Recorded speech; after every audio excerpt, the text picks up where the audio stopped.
Hello, and welcome to Mulligan's Stew, the podcast.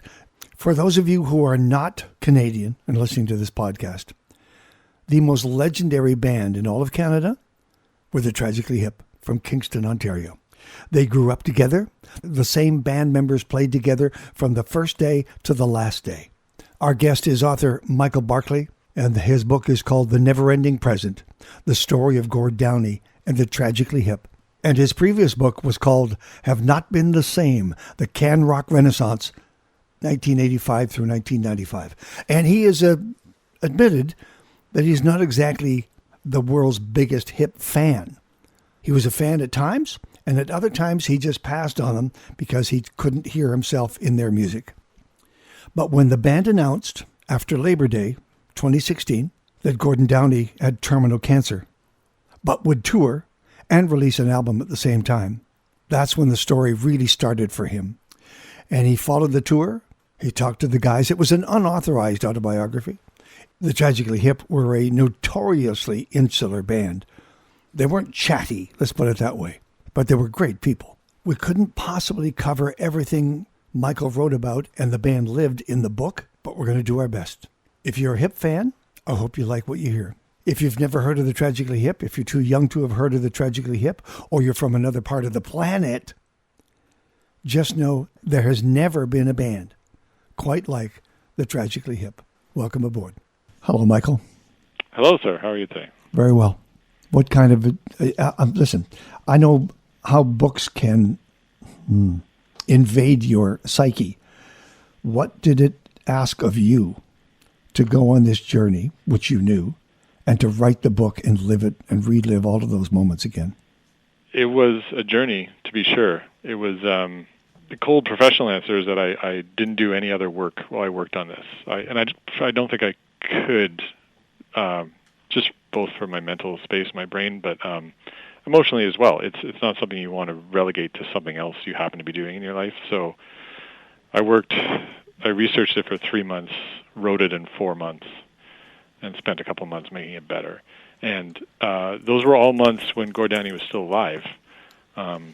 He died 2 weeks before I handed in my first manuscript. So that was all difficult. The summer I spent interviewing people, many of those conversations ended in tears, or Sure. at least one of us getting choked up at some point in the conversation, talking with people who produced the records, with opening bands, with personal friends, or a combination of all those things.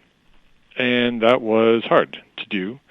But it was also joyous to do. Part of the reason I wanted to write the book is I didn't want the legacy of this band to be defined by tragedy. I think that will be the legacy of Gord Downie's story is the last 2 years of his life. That's why children in my child's school know about him, but I wanted to remind everybody about everything else.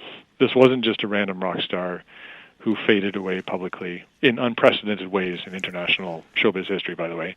But this was, a powerful, virile performer. This was a poet of no equal. There are arguably, better writers, but I think Gord Downie was unique. He was different than Patti Smith or Joni Mitchell or Leonard Cohen or Nico Case or whoever. Like, he's just very different than all those other people, and he needs to be celebrated for that difference. And I wanted to put this band in the context not just of Canadian culture, but in rock and roll history. So it was a joy doing all that stuff. At the same time, the timing was emotional, to say the least. Yeah. Did he know he was different? I think so. I think like any. I mean, you've known a lot of musicians in your life, and so have I. And as a writer, there's a combination of humility and ego that is intrinsic to the artistic spirit, Sure. right? Sure. Which I think he had.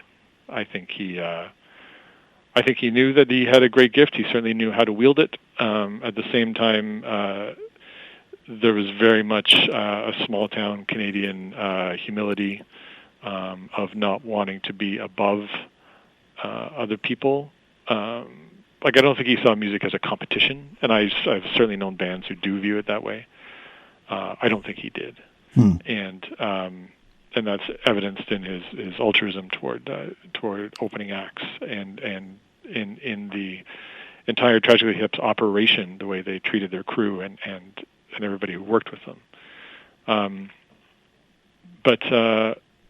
Yeah, the mix of humility and ego is certainly there. I'm going to ask you about surprises, because I'm sure you knew most of this story, but there must have been some surprises. What was the biggest one that you discovered? I had no idea. There weren't many shockers. There were just mostly like tiny details that I found fascinating about the making of Day for Night, for example, or Phantom Power, or certain records. One of my favorite records is Coke Machine Glow, which is his first solo record. Sure. And that was not well received at the time in the press. And I know a lot of people who love that record. When I interviewed the musicians who were on it, they said people still come up to me and ask me about that record specifically. People like Dave Clark or Julie Dwyer, Kevin Hearn, people who've played on, in some cases, million-selling records. Sure. People still come up to them and say, Coke Machine Glow. And so not a lot has been written about that record. And so finding out about how it was made with Stephen Drake of The Odds, and how it was recorded at a whisper without anybody wearing headphones, just like mics in a room, realizing that the technique was very similar to Emmylou Harris's Wrecking Ball, another album I love. Sure. I happen to know the studio where it was made. I've made a record there myself. It was the former gas station in Toronto, and it was just a really funky place in this industrial warehouse loft, and everywhere you looked on the wall there was some fascinating instrument or just weird found object, and so just picturing that record being made in that room was really vivid for me. There's a book that is for me anyway, just for me, not an easy read. I had to pick it up and put it down, and pick it up and put it down, and I finally found a way to ingest it because it was so painful to read, and yet there were some great funny stories in there. Michael, if you'll grab your book, A Never-Ending Present, and if you would be so kind as to read me that paragraph that starts by 2009 about Captain Canada. Actually, it's just all about carrying the Canadian leader's torch that was handed to them by everybody, including media, if you could. By 2009, Gord Downie was tired of being Captain Canada. Quote, "There's an adherence to motifs," he said. "An artist gets a couple of motifs that are easily repeatable. People usually see if you're meeting that motif. People say things like, they're popular because they have Canadian references. Things like that really scratch the itch for patriots and nationalists in this country. But I would want no part of that. I want no part in propagating or galvanizing or burnishing some of the stupid mythology in this country, that we're this clean, pristine place, that we know what's best for the world, that there's nothing anyone can teach us. These types of things I want no part of, and I don't know anybody who would. So these things I write about, I try to think, are the real Canada, the Canada I know. If it is a thing, it's an abstract, obviously. But I wouldn't do it if I thought I was just propping up old, stupid mythology." Mm-hmm. Thank you, Michael. Gord's Canada, and you touched on this briefly, it was not a distant memory like Joni's River or Neil Young's Helpless. Mm-hmm. There were current and recent events in there. It was a different Canada. Mm-hmm. Yeah, and I think that that's another reason he's a very different writer than, like a Stomp Tom Connors or Neil and Joni, who both left and then wrote about Canada as a nostalgic element. And I think that Gord Downie also, he didn't write straightforward narratives like Stomp and Tom would, or like, Paul Brandt would, or any country singer would. He really wrote in the abstract. So even a song like Wheat Kings, which we all know and understand to be about the wrongful conviction of David Milgaard and him being set free after years in prison. Yep. We only know that because Downie happened to actually say that and made a point of bringing Milgaard on stage in Saskatchewan or Manitoba, I can't remember where. And and that became part of the mythology of that song. But he didn't say that. We wouldn't know that from the lyrics. That song could actually be about anything. It's true. Or anybody. Yeah. You know, and for that matter, the same thing with Secret Path. For a record with such weight and importance and effect it's had on the national conversation, the word school doesn't even appear anywhere on that record. Like, the people who made that record with him, Kevin Drew and company, didn't know what it was about until at least halfway through making it. And then Gord Downie turned and said, by the way, you should know this is a concept record. It's about this boy who ran away from residential school and died on the tracks. And they were like, whoa, what? Because the way he writes themes of death and estrangement and you know, that's not uncommon in his work. So the way he wrote about Canada was quite different, and it made it more mystical and magical and imaginative. And you know, even a song like the Bill Barilko song, again, there's definitely an element of straightforward narrative there, literally lifted from a hockey card. And then there's a chorus about a World War II air bomber, and the whole story is told by this con man who admits he doesn't really know anything. Yeah. So, you know, people cheer when they hear the line about the Leafs winning the cup, because that's how pop music works. You know, so many, you know, Born in the USA, whatever, Every Breath You Take. So many songs are completely misunderstood, right? I saw a couple dancing romantically to REM's The One I Love last year, and I just thought, what, do you know the lyric in this song? And but anyway, so my point is that Gord Downie's lyrics focused as pop music with little things you can just latch onto, and that can tell you whatever you feel you need to know, or you can dive so much deeper. And again, they're also contemporary. A song like Bob Cajun, I don't know where this theory originated, but some fan decided that because the word Aryan appears in the song, and the video had a picture of or Downie plays this cop on horseback in a riots, people somehow thought it was about these neo-Nazi riots in 1933, Christie Pitts. And it was like, why the ancient history? Like, neo-Nazis, well, we all know they're everywhere now, but in the 90s, there were tons of neo-Nazis in the Toronto area getting into fisticuffs on the streets with people and crashing poverty protests or whatever. So, you know, Canada likes to think of history as something long ago, but I think Downie was very much a modern poet rooted in currents. You know who he reminded me of a lot, even before I read the book? Al Purdy. I thought he and Al Purdy would have been a great pair together. Absolutely. They're barmen poets. There's a great short film that was made for Bravo where Downie acts out the Purdy poem at the Quinte Hotel. And it's the perfect poem for him to do, because it's all about how poets, you know, the poet is at this bar and he witnesses a fight break out, which was not an uncommon occurrence at Tragically Hip concerts, and he stops the fight by reciting poetry, and he expects to be paid in beer, but then everyone just like hisses at him, and it's like it's such a perfect analogy for a rock star like Downie to relate to, and it's set in like this century-old Ontario hotel, the likes of which the Tragically Hip would have cut their teeth on in the first couple of years of their career. Huh. It's the track from Bruce Cockburn on his current record. I'll give you three out. The guy's standing on a corner. He's got a beard and wild hair, and his coat's open. He's flapping. He's scaring people, and he's screaming. I'll give you 3 Al Purdy's for a $20 bill. That's right. The visual is fantastic, and it could easily be Gord. Well, they're all ties together, because Bruce Cockburn came out of semi-retirement to write that song for Brian Johnson's Al Purdy documentary. Exactly.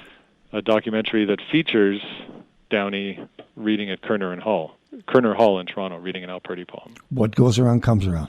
That's right. I'm just looking at my notes here. October seems to be just one of the dates that keeps popping up here. Fully Completely came out October the 6th, 1992.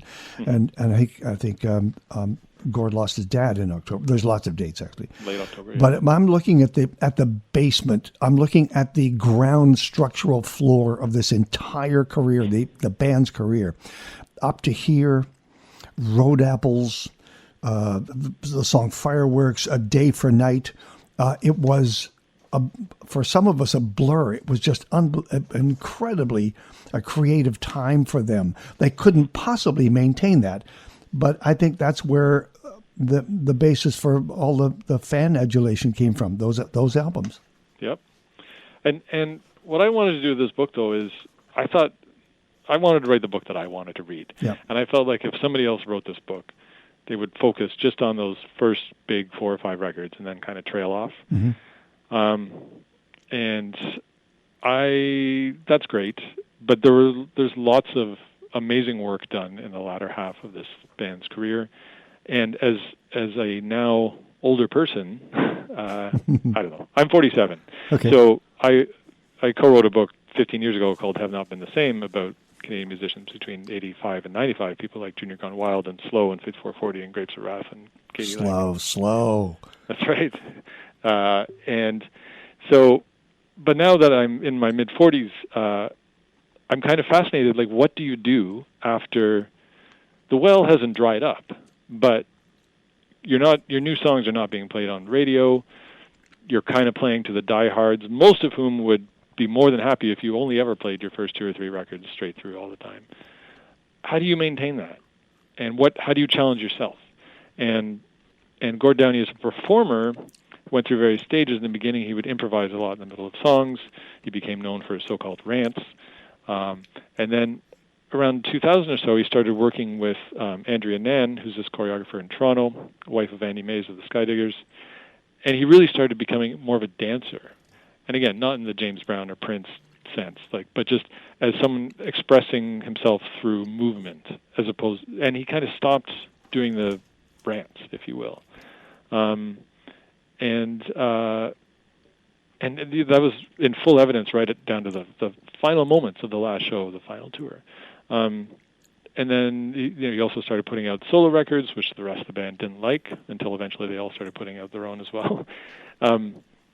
Just the ways you challenge yourself during that long-term relationship you have with your 4 other brothers. How do you keep yourself interested? Because so many bands burn bright for 10 years and then go away, right? And then a reunion tour later. This band never stopped, and it's also the same 5 people. Same guys.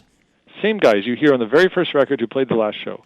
And, I play this barroom game with friends. Can you name anybody at the arena level more than 30 years who could pull that off? And I could only find 3. I think I named them in the book, but I'll ask you, do you know who they are? REM? No. No. Bill Berry gone. Yeah, that's right. I saw that go by. Wait a minute. Still playing stadiums today and solving world peace. U2.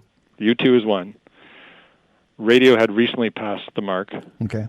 Although their first 5 years were in total obscurity. So. Right. And ZZ Top. ZZ Top, that little old bar band from Texas. Although Billy Gibbons making a lot of solo records these days. True, but the band never broke up. Nobody ever left or subbed and went back in. So, even Rush has a different drummer on the first record. Aerosmith, Joe Perry in and out. But that's a good bet question for somebody over a beer. So Tragically Hip, one of the very few in rock and roll history to maintain that sense of loyalty to each other and that commitment to always moving forward. And again, I think their last record was one of their best ones, and that's a great what if of this story. What if? What if they had kept going? Yeah, if tragedy had not befallen them. Exactly. I just feel like it was a fascinating musical turn. I feel like Kevin Drew made the record with them that they might have made with Daniel Lanois 20 years earlier. Sure. They sounded really cohesive as a band in ways that they hadn't in a long time. And yeah, I was very nervous because they announced the tragedy first. We have some news. Yeah. Gord Downie has terminal brain cancer. By the way, there's a new record and we're going on tour. And everyone's like, whoa, what? Yeah. And I asked Sarah Harmer about this. I said, she's very close to it. I said, were you surprised at all by that? She's like, not really. That's kind of what this band does. Like, there's just kind of no question that if there's a new record, there's a tour, all other circumstance, be damned. But anyway, I was worried about, what if I don't like this record? Because I'm hit and miss on a lot of the records, frankly. And I thought, what if it's not a good record? And they go out on this note at the time. But I heard it, and I loved it. The book is The Never-Ending Present, The Story of Gord Downie and the Tragically Hip. It's out, and you can read it. I would encourage you to do so, truly. Michael Barclay is the writer and the man who lived this. How well did you know them? Not at all. I had an excellent interview with Gord Downie while working on the book I just mentioned, Have Not Been the Same. One of my co-authors and I went to interview him in a hotel room while they're on tour. We talked for 2 hours, told us lots of things about his lyrics I'd never seen him say anywhere else.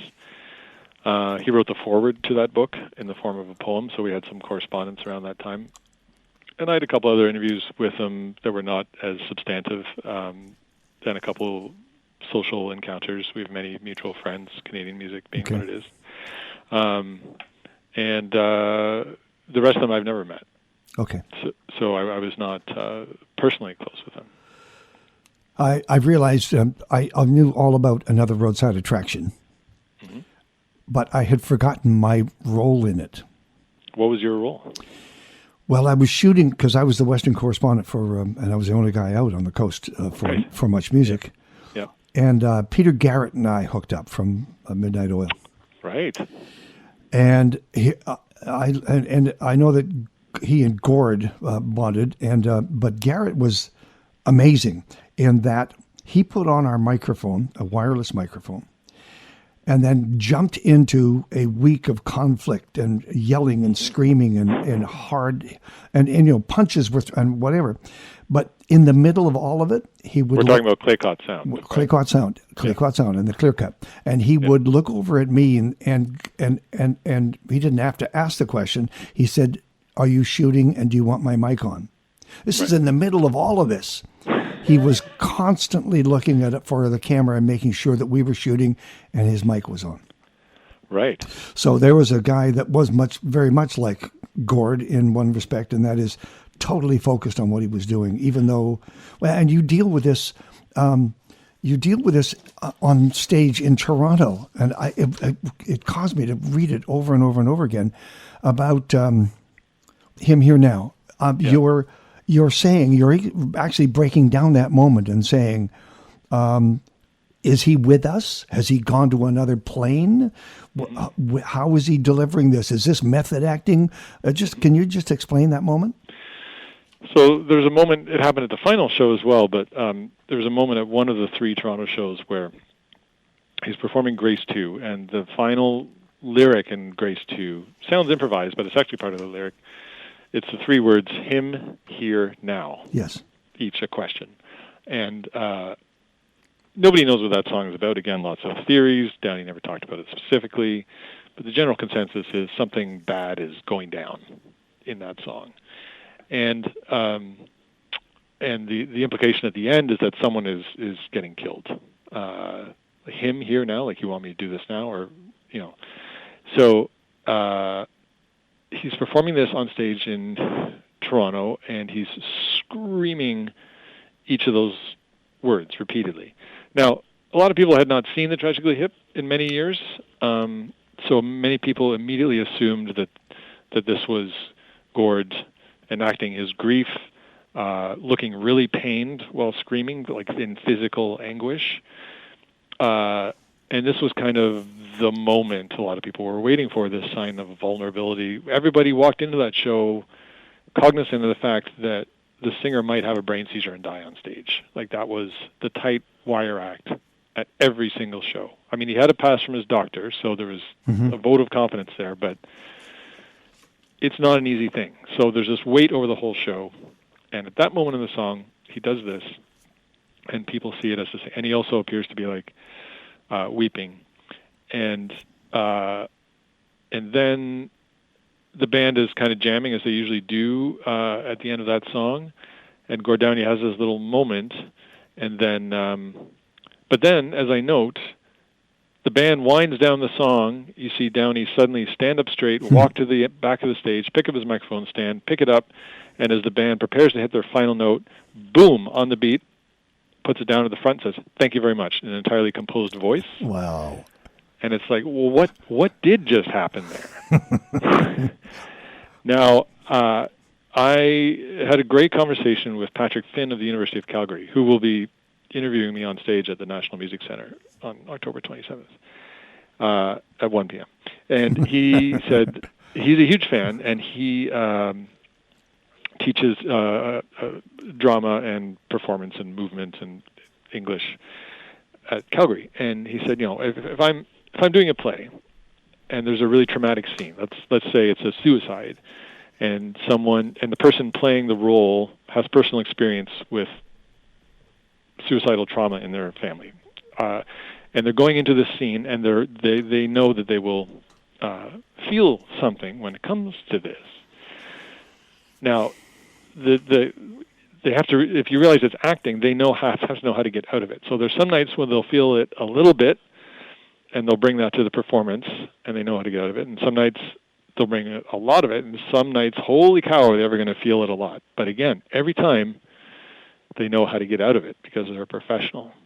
And anybody who ever worked with Gord Downie will tell you that Gord Downie was an absolute professional, the hardest of workers, the most bullheaded. Like if he decided something had to be done or done a certain way, if he was going to write 12 drafts of a lyric before getting it right, like there were no throwaway words in anything he did. A very deliberate man. He put all that into his performance, and that's, I think, what he was doing at that Toronto thing. Now in Kingston, he's got members of his family there, and his sister is there, and he's dedicating a song to her, which is written about her son who died when he was 5 years old, and visible emotion comes across his face. It's obvious. Mm-hmm. But one of the many things that was so fascinating about that final show and final tour was people looking for that and not knowing what they wanted out of the performance. I was nervous. I didn't go see that last Spirit of the West tour for the same reason, because I was terrified. Mm-hmm. I am terrified of Alzheimer's disease because of events in my family and circle of friends, and just as someone who lives in a world possessed by the human mind, losing the capacity of the mind is terrifying to me. I could not emotionally go see Spirit of the West. I loved the film, by the way, Spirit Unlimited, the documentary. Right. Beautiful, never mind just the subject matter, it's a beautifully made film, and I highly recommend it to anyone remotely interested in this conversation. So I didn't go see that, but the Hip I did go see, and I think it's interesting to me, too, that the show started in Victoria, and for all the hoo and ha about scalpers and everything, tickets were going for face value in Vancouver. Right. I think because of that anxiety. So I think, obviously, scalpers snapped them up, but then they found there wasn't really that market there, because I think a lot of people were really afraid. Then once the reviews came in from the West, once you read the reviews in the Sun and the Province and the Times Colonist and the Edmonton Journal, Fish Krakowski wrote an incredible piece in the Edmonton Journal. Then the Ontario ticket situation really blew up. I think people decided that they really had to see this. I feel like it was midway through the tour when the CBC agreed to broadcast. It wasn't a done deal at the beginning. I can't remember the exact timeline of that. But anyway, my point is that confidence built. Like, people realized, no, this is not a funeral we're watching. This is a total celebration. But it's fascinating because, David Bowie dies, Prince dies, Tom Petty dies. They're gone, and then we mourn them. But this was a terminal diagnosis that we were mourning while it was happening. And I can't think of someone for whom that's happened. That's true. I mean, I started to make a list of the artists you were talking about. Bowie, Cohen. We had some hints. They got to make final records. Cash, Zevon, Levon Helm, Carl Wilson, Lemmy, even Bob Marley, Sharon Jones. Sharon Jones, an amazing analog, actually. And that was one of my favorite interviews of the book, was talking to her bass player, because the band was not talking to me or talking to anyone about this period of time. I thought I would love to talk to somebody who's toured with somebody who's dealt with cancer and kicked it in the ass on stage, and that is Sharon Jones. Yeah. And I did not realize. I knew that she had cancer.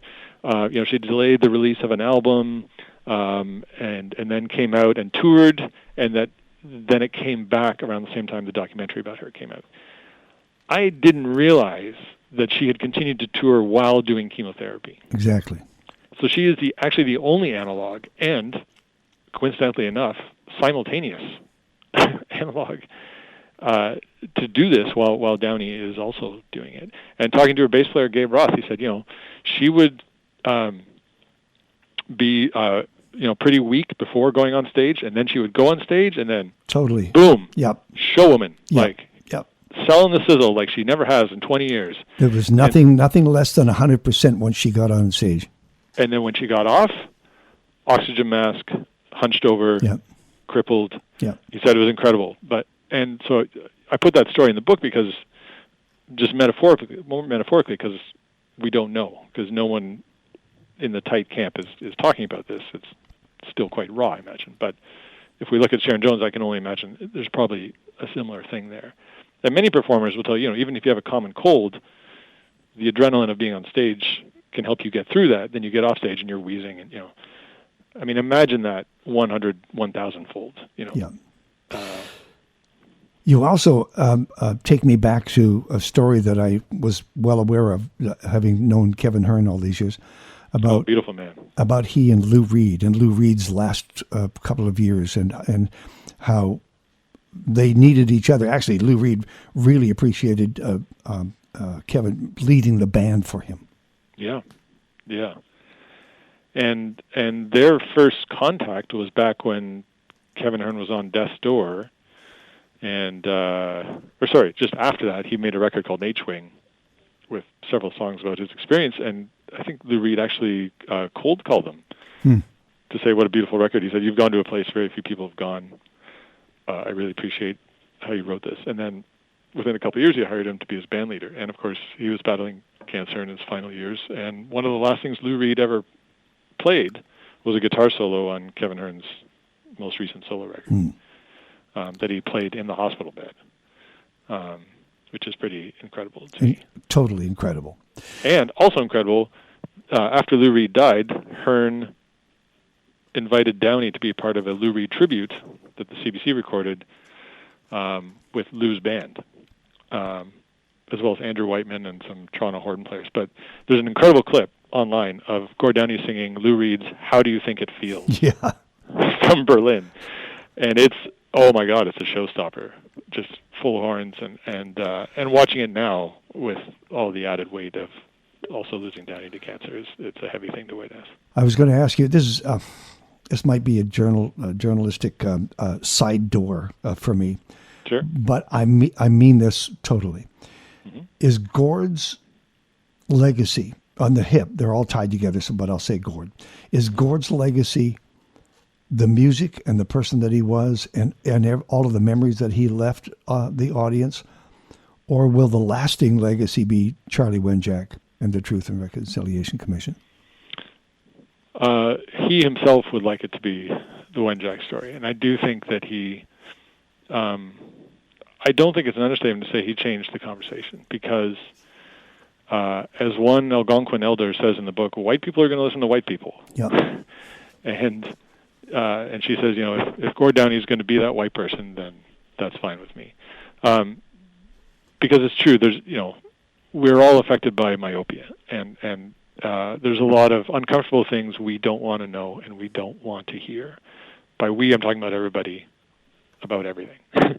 So non-Indigenous Canadians would be more than happy to shove this under the rug, as they kind of have since the late 80s, when a lot of the truth started being spoken in public. Phil Fontaine being a big part of that. Sure. So I think it took someone of Downie's stature to shift it. Now, the interesting thing is he started this project in 2012. And another what if is, if he were not befallen by tragedy, would Secret Path have any of the weight that it did when it was conflated with the fact that Downie himself was dying? The world wasn't hungry for a new Gord Downie solo record. His solo records did not do particularly well. Mainly just really big music geeks were into it. I've met huge Tragically Hip fans who've never heard those records. Like, how can you if you're that big of a fan, are you not? Why are you only hearing Coke Machine Glow for the first time in 2018? It kind of boggles my mind, but it's true. So the fact is, most people didn't care about Gord Downie's solo records, to their detriment. And so how would Secret Path land if he was just a white rock star who had a bunch of hits 20 years ago, puts out a record about an Indigenous boy? Does anybody care? Are more people going to care than they care about a royal commission that gathers dust on the shelf? And initially, they didn't care. I mean, the story came and went. In which sense? Well, it was a story that was told by a CBC reporter, and the story was done, and then slowly it found the people that it should have found. But look where it is today. It's and other things like the Clayoquot Sound, for example. If we hadn't kept feet to the fire, that story would have died, and there'd been another headline replace it the next day. It was the ferocity that they brought to the fight that kept it right front headlines as long as it took. Well, circling back to what you were talking about earlier, I think Peter Garrett is incredibly important to Downie's development as a political agent, because I think most of the Tragically Hip would be happy to be apolitical most of their lives. A lot of them come from very conservative families. Rod Baker's the son of a judge. Kingston, pretty conservative military, university, prison town. And most of their philanthropy was for very apolitical causes, like a nurses' scholarship, or the United Way, or a camp for children with cancer. Like, kind of no-brainers. Everybody is on board with those things. And then, you read interviews with Downie from '93 when he's hanging out with Garrett, and they're doing another roadside attraction, and he went to that infamous show where Midnight Oil made a stage out of clear-cut logs, and what you were describing there. Gord Downie went and just kind of like, from my understanding, just kind of hung back and was just like checking it out, seeing how it's going to go down. Yep. And I think he was very wary at that time of, he didn't want to be Peter Garrett. He didn't want to be the mouthpiece, but he wanted to use the power he now realized he had, because they were the biggest thing in the country at that point, to at least point people toward, maybe you should read some things about this. Don't necessarily listen to me, but I want you to learn about this issue. Be aware of it. And that's what he did with his work with Waterkeeper in Ontario. And that's also, and ultimately I think that's what he did with Secret Path, because another what if is, would he be a vocal media presence for that project? Or would he kind of put it out there and let it be what it is? He might. I think he might go in that direction, because there was some pushback from the First Nations side, saying, "Why is he our spokesperson? Why can't we be our own spokesperson?" Yeah, and I think his brother has really grown into that role. I think it was a little bumpy at first, and there's an interview in the Toronto Star this week, because there's a new documentary airing about this. And Mike Downie said, we're not claiming to speak on behalf of any Indigenous people. We are speaking to Gord's fans and urging them to learn about this, to investigate, and to, take action, take positive action. Because it's really contentious, and Indigenous people are rightfully suspicious of kind of the white savior role, which I think the media definitely put on Downie. Sure. And I feel like a lot of the pushback toward Downie is actually pushed back toward how media sanctified him. I have one last thought on Clayoquot Sound, because it's been a long time since I've thought about it. 2 years ago, I interviewed Daniel Lanois just as he came off stage at the Edmonton Folk Festival. And he reminded me that I had been in the studio with he and Peter Garrett in Crash Vegas and Crips, the Crippler, and another roadside attraction in Calgary when they recorded Land. Right. I'd completely forgotten I had been there. You're a Zelig. I'm talking to the Zelig of Canadian music. So I'm going to play that. I'm going to play that song just because I want to play it. I just want to get my hands on it and play the darn thing. Yeah. I want you, because I have these notes and they're just literally, it's a maze, and you're very kind to walk me through them. But I'd like to just give you the mic and let you reflect a bit on the complete picture, if I can, just the overall sense that you had from watching this story unfold, watching all of us become fans, the whole idea that they were not as big in America as they should have been, as though it were some barometer, and finally their lasting, what they've left us with, who we are without them, so to speak. If I could just let you just reflect for a sec. Do you want a 450-page answer?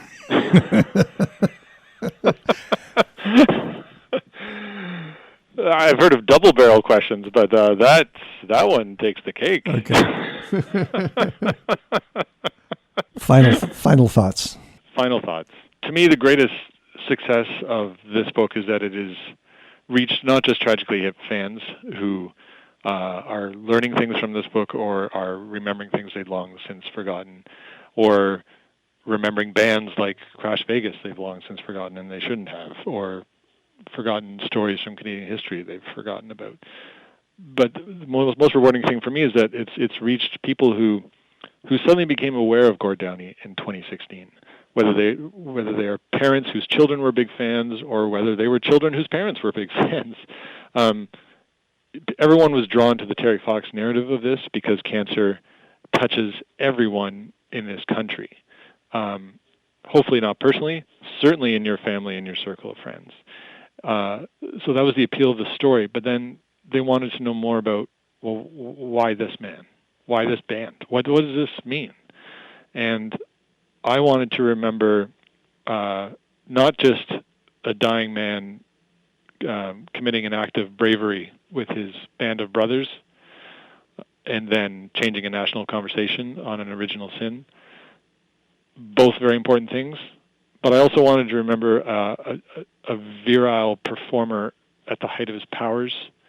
I wanted to remember a man who wrote lyrics that could have 50,000 people singing them back to him, lyrics that don't sound like any other rock and roll lyrics. Some lyrics like Nautical Disaster that don't even fall into meter or rhyme.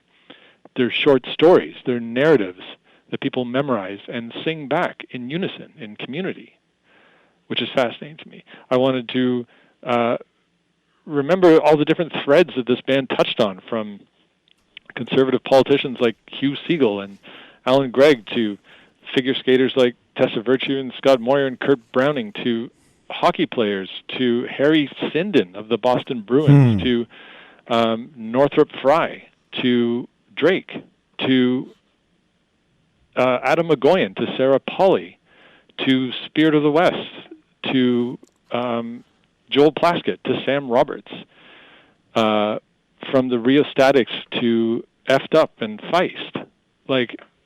And don't forget Artie Fufkin. And a bit of Artie Fufkin. But the layers and the strata of Canadian society that this band found themselves intertwined in. You know, I'm sorry, but 5440 doesn't do that. Sloan doesn't do that. Guess who don't do that? Tragically Hip does. And in that sense, they really do bind a lot of this country together. And there's a lot of this country that they don't speak to at all. Yep. And that's music. That's just subjective taste. But they don't exclude anybody.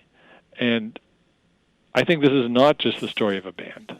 I think this is a story about culture and about how we talk about it. I'll go. Thank you, Michael. I'll go back to one more date, one October date, by the way. Mm-hmm. October the 18th, 2016. Mm-hmm. Secret Path debuts. Mm-hmm. I think that record will have a life well beyond this conversation and this book. It's just going to take a while for the audience to find Secret Path. I think the audience has found Secret Path. I think children are finding it in curricula. I think more interesting is Introduce Yourself, which came out a year later. Right. One of his final records. There are many final records we haven't heard yet, by the way.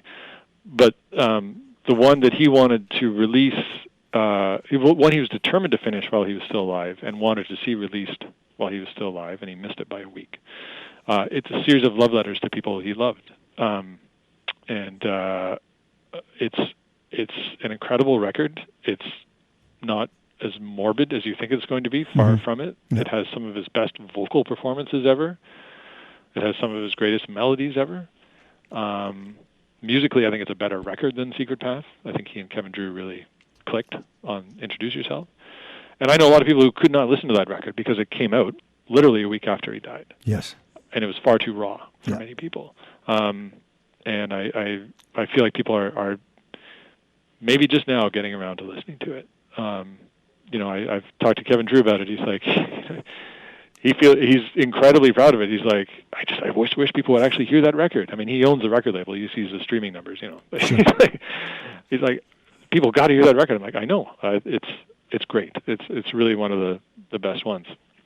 But it's still raw. It's barely been a year, and it's still raw for a lot of people. Do you think the story is not over? There's a lot more music. There's a lot of they've recorded a lot. They've recorded live stuff. There's a lot of material. Oh yeah, then there's the vault. But I mean, even just stuff he was working on during his diagnosis. There's a record with Dinner's Ruin. There's a record with Bob Rock that they made together a couple of years ago that is just sitting on his hard drive. Apparently, there's stuff with Kevin Hearn. There's more stuff with Kevin Drew. There's lots of post Man Machine Poem hip stuff, I'm told as well. Like, I don't know how and when it'll all be doled out, but part of the reason I wrote this book was I thought the story was going to be over, but I do not think it's over. By the way, I want to ask you about that cover shot of Gord. Do we know what concert that was? Was that his last moment? No. Okay. No, that is not from 2016. Okay. That's from 2015. So it's from his last tour as a healthy man. And I wasn't sure about this shot at first, but I've grown to really love it because it's not his face. It's not the whole band's face. It's not like exploiting their image to sell the book. It's him waving goodbye, walking away. It's identifiably him. Yeah. There's no question about who it is. It's not the young man. It is the old man, but it's not the dying man. I love that he's a bit disheveled. His shirt is wrinkled. He's obviously just had a sweaty show. He's got his hanky hanging out the back, Born in the USA style. Yeah, yeah. And the design too. The way they kind of faded out in the spine. I've grown to really, really love that cover. Well, remind us again about the National Music Center. I'm on a national coast-to-coast book tour, starting October 12th in Sackville, New Brunswick, finishing November 1st in Winnipeg. I'll be at the National Music Center in Calgary on Saturday, October 27th at 1 p.m. in conversation with Patrick Finn. There are also dates in Lethbridge, Medicine Hat, Vancouver, Edmonton, Saskatoon, Regina. Vancouver Island? Sadly, not Vancouver Island. Come on. Maybe when the paperback comes out next year, I'll. I'm not doing the interior either. It's just it takes so long, and I got a family. I got to come home. So speaking of moving on, have you moved on to another project, or will you just live this for a while? I'm working on the most important project, being better spouse and dad. There's none better. There's being buried in a book takes something out of you. But professionally speaking, I have no idea. The broadcaster in me wants to know if there is one song that stays with you and will be with you for the rest of your life. If there's one song, there's a couple of lyrics. I often talk about the chorus in the very first hit single, which is a song I've known for almost 30 years, and it never really hit me until I was writing this book and thinking about how this band conducted their business, how they conducted their personal affairs, how they did everything for a band that was so successful right away. The chorus in that very first song is, sometimes the faster it gets, the less you need to know, but the smarter it gets, the further it's going to go. And the other lyric is from So Hard Done By, and it's interesting and sophisticated, refusing to be celebrated. And just for the trivia people out there, the last song that they did in Kingston as the last encore was ahead by a century. Exactly. Well, Michael, I've actually survived this. I'm a little wet around the eyes, but it's an amazing read. Amazing. And how I had to go, I had the hurdles I had to put myself through in order to focus on it and focus and stay with it because it was pretty raw for me.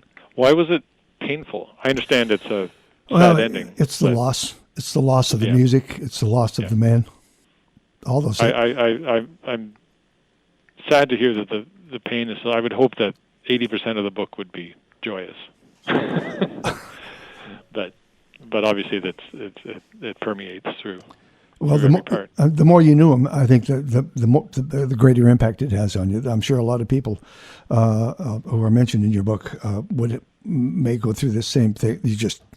You know, it's not a normal read, and for you to go put yourself through this and actually write this and live this is heroic, and I thank you for that. I thank you for your words. That means a lot to me. Michael Barclay, the book, The Never-Ending Present, The Story of Gord Downie and the Tragically Hip. Thank you, Michael. Thank you. Our thanks to Michael Barclay, the author of The Never-Ending Present, The Story of Gord Downie and the Tragically Hip. I could have gone on for another hour. There were a lot of stories that we didn't get in there. It's an incredible read. Took me a while to get through it. I kept getting choked up. By the time you hear this, Michael will have started a cross-country, never-ending present book tour, doing reads and answering questions. Here in the West, he ends up in Medicine Hat on October the 23rd at the Heartwood Cafe. In Lethbridge on the 24th at the Geomatic Attic. He stops in Golden, goes back to Calgary, October the 27th, at a very special event at the National Music Centre, 1 o'clock in the afternoon. In Vancouver, October the 28th, at the Heatley at 5 o'clock, in conversation with Grant Lawrence. And he finishes in Winnipeg, November the 1st. Thank you for listening. This is Mulligan's to the Podcast. You can find us on Spotify, Google Play Music, and Apple Podcasts. And thank you, Michael Barclay. Thank you, Gord Downie. And thank you to the Hip.